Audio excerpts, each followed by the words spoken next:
చాలామంది పెద్దలు మూత్రం ఆపుకోలేక సమస్యలు ఎదుర్కొంటున్నారు. రాత్రిపూట ప్రతి అరగంటకు మూత్రం రావడం, మూత్రానికి అంటే బాత్రూమ్కి వెళ్ళడం, మళ్ళీ వచ్చి పడుకోవడం, మళ్ళీ నిద్ర పడుతుందో లేదో వెంటనే మళ్ళీ మూత్రం రావాలనిపించడం, మళ్ళీ మూత్రానికి వెళ్ళడం, ఇలా చాలాసార్లు మూత్రానికి వెళ్ళడంతో ఒక సమస్య, మళ్ళీ మూత్రంలో దానివల్ల మంట రావడం అనేది ఒక సమస్య, నిద్ర పాడవడం అనేది ఒక సమస్య, దానివల్ల ఇతర అనారోగ్య సమస్యలు రావడం ఇదో సమస్య. ఇలా చాలామందికి ఉంటుంది. చాలామంది పెద్దలు వచ్చి అడిగే మొదటి సమస్య, ఈ ఎక్కువసార్లు మూత్రం రాకుండా ఉండాలంటే ఏం చేయాలి, దానికి మంచి మందులు ఇవ్వండి అని అడుగుతుంటారు. అయితే దీనికి ముందుగానే నేను చెప్పే ఆన్సర్ ఏంటంటే, దీనికి ఏ మందులు పనిచేయవు, ఏ మందులు లేవు. మీ యొక్క జీవన విధానంలో నిత్యం ఒక క్రియ చేయడం, ఆ క్రియ తప్ప వేరేదేది అంత పెద్ద రిజల్ట్స్ రావట్లేదు. కొంతమందికి పెద్దలకు ప్రోస్టేట్ ఎన్లార్జ్మెంట్, అంటే పురుషుల్లో ప్రోస్టేట్ ఎన్లార్జ్మెంట్ ఉంటుంది. ఇంకొంతమందికి స్త్రీలలో బ్లాడర్ వీక్ ఉంటుంది. వాళ్ళకు దగ్గిన తుమ్మిన వెంటనే మూత్రం లీక్ అయిపోతుంటుంది అన్నమాట. ఇలాంటి సమస్య అంటే బ్లాడర్ పెద్దగా అయిపోవడం వల్ల అస్తమానం ఆ బ్లాడర్ దగ్గరికి మూత్రం వచ్చి చేరగానే బ్రెయిన్కి ఆ సిగ్నల్స్ వెళ్ళడం, వెంటనే మూత్రానికి వెళ్ళాలనిపించడం, ఒక్కోసారి ఆపుకోలేకపోవడం, వాళ్ళు మూత్రానికి వెళ్తుండగానే ముందుగానే కింద పడిపోవడం, మళ్ళీ దాన్ని తుడుచుకోవడం.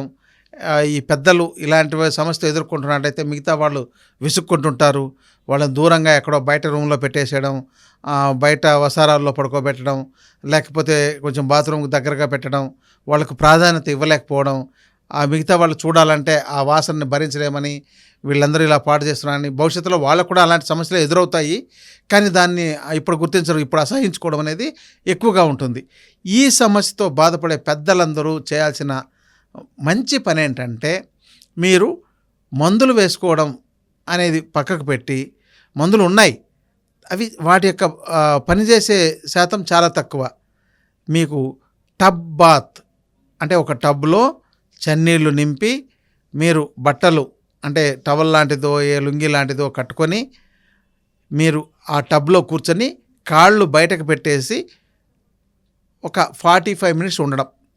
దీన్ని టబ్ బాత్ అని, స్విచ్ బాత్ అని అంటారు. స్విచ్ బాత్ అయితే కాళ్ళు లోపలికే పెట్టుకుంటారు. టబ్ బాత్లో ఈ కాళ్ళు బయటకు పెట్టేసి మీరు కూర్చోవడం. అంటే మనకు ఈ ప్రోస్టేట్ కానీ, ఈ బ్లాడర్ కానీ, ఈ మొత్తం పొట్ట ఏరియాలో అవన్నీ మునిగి ఉండేటట్టు కూర్చోవడం అనేది ఒక 45 నిమిషాల పాటు రోజు చెయ్యాలి. ఇది మీరు గనక రోజు చేస్తున్నట్లయితే ఈ సమస్య తగ్గిపోతుంది. ఎన్ని రోజులు చేయాలి? మినిమం 40 రోజులైనా చేయాలి. తర్వాత కూడా చేయవచ్చా? చేయొచ్చు. తర్వాత కూడా మీకు ఎన్ని రోజులు వీలైతే, ఎంత అవకాశం ఉంటే అంత చేయొచ్చు. దీంతో పాటు ఏదైనా మందులు వేసుకోవాలా? వేసుకోవచ్చు. మందుల కన్నా జీలకర్ర ఉడకపెట్టి ఆ నీటిని తాగడం మీకు చాలా ఉపయోగపరం. ఇది మీకు మొదటిది చికిత్స టబ్బాతు, రెండవది జీలకర్ర కషాయం తాగడం రెండవ చికిత్స, మూడవది ఇక ఇతర మందులు వేసుకోవడం, డాక్టర్ని సంప్రదించడం. ఇక ఈ వీటిలో మీకు ఎక్కడా చికిత్సలో ఫలితం రాలేదంటేనే అప్పుడు డాక్టర్ దగ్గర సంప్రదించండి. వీటితో 99% ఈ ప్రాబ్లం తగ్గిపోతుంది. చాలామంది ప్రోస్టేట్కి ఆపరేషన్ చేయించుకుంటుంటారు, కొంతమంది బ్లాడర్కి ఆపరేషన్ చేయించుకుంటుంటారు. అసలు ఈ ఆపరేషన్ ప్రక్రియ ఏంటో, ఈ యొక్క ఈ దౌర్భాగ్యం ఎందుకు వస్తుందో అర్థం కావట్లేదు. ఎందుకంటే ఇలాంటి చికిత్సలు ఏవీ ప్రయత్నం చేయకుండా డైరెక్ట్గా ఎమర్జెన్సీ డోర్ ఆపరేషన్ చేసుకోవడం అనే దానికి ఓపెన్ చేసుకుంటున్నారు వెళ్ళి. అసలు ఇవి తెలుసుకోవడం కూడా లేదు. డాక్టర్ దగ్గరికి వెళ్ళగానే మీకు ఇంతకంటే ఇంక వేరే లేదు, వెంటనే ఆపరేషన్ చేయాలని చెప్తున్నారు. ఈ ఆపరేషన్ అనేది మీ యొక్క ఆయుష్ని ఒక సగం తగ్గించేస్తుంటే, అప్పటిదాకా మీరు ఎలా బతికారో తెలియదు, కానీ ఆపరేషన్ చేయగానే మీకు డేట్ అనేది నిర్ణయించబడుతుంది. అంటే ఇంకా 5 ఏళ్ళలో, 10 ఏళ్ళలో, 20 ఏళ్ళలో, ఇది 30 ఏళ్ళ వయసు వాళ్ళకి చేసినా, 50 ఏళ్ళ వయసు వాళ్ళకి చేసినా ఇదే పరిస్థితి ఎదురవుతుంది. కాబట్టి వీటిలో చాలా వరకు 100% సర్జరీ అవసరం ఉండదు. కానీ అవసరం లేకున్నా అక్కడ వాళ్ళు చెప్పే మాటల వల్లనో, వాళ్ళు పెట్టే మభ్య పెట్టడం వల్లనో, లేకపోతే వాళ్ళకున్న ఆ పరిధి నాలెడ్జ్, ఎందుకంటే చాలామందికి డాక్టర్లకు ఒక పరిధి నాలెడ్జే ఉంటుంది. ఎందుకంటే ఒక ఇంటర్మీడియేట్ అవ్వగానే ఒక ఎంబీబీఎస్ చదవగానే తర్వాత ఎండీ చేశారు, డీఎం చేశారు, డీఎన్బీలు చేశారు. ఏవి చేసినా ఒక పరిధి నాలెడ్జ్ మాత్రమే ఉంటుంది. కానీ మానవుడి యొక్క సమస్యలన్నింటినీ పరిష్కరించడానికి ఈ వైద్య విధానం సరిపోదు. ఏ వైద్య విధానము సరిపోదు. మీ జీవన విధానం, మీ ఆహార విధానము, మీ ఆరోగ్య ధర్మాలు, మీ జీవన ధర్మాలు మాత్రమే మీకు రోగాన్ని రాకుండా, రోగాన్ని లేకుండా చేయగలుగుతాయి తప్ప ఏ వైద్యము మీకు శాశ్వత పరిష్కారాలు ఇవ్వవు అనేది మీరు గుర్తుంచుకోండి. అందుకోసమే మీకు ఇంత వివరంగా ఇది చెప్పగలుగుతున్నాం. ఎమర్జెన్సీ అయితే, తప్పని పరిస్థితులు అయితే ఆధునిక వైద్యం ఇప్పుడు సర్జరీల్లో ఎంతో టెక్నాలజీని తీసుకొచ్చారు. రోబో టెక్నాలజీ వచ్చింది. ఇది ఒక యాక్సిడెంట్ అయిన వ్యక్తికి ఏ కాలు ప్రాబ్లం అయింది, ఏ చెయ్యి ప్రాబ్లం అయింది, ఇంకేదైనా అయితే వాటిని ఆపరేట్ చేసి ప్రాపర్గా సరైన ప్లేసుల్లో ఉంచి వాటిని కరెక్ట్ చేసి బాగు చేసే గుణాలు అక్కడ దాకా బాగున్నాయి.